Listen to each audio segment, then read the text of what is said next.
Burping loudly at the table isn't polite, but it was a champion burp. Peppa was quite proud.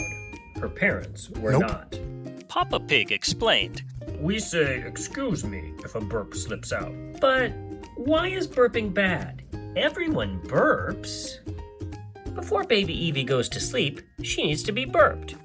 What? Isn't burping rude?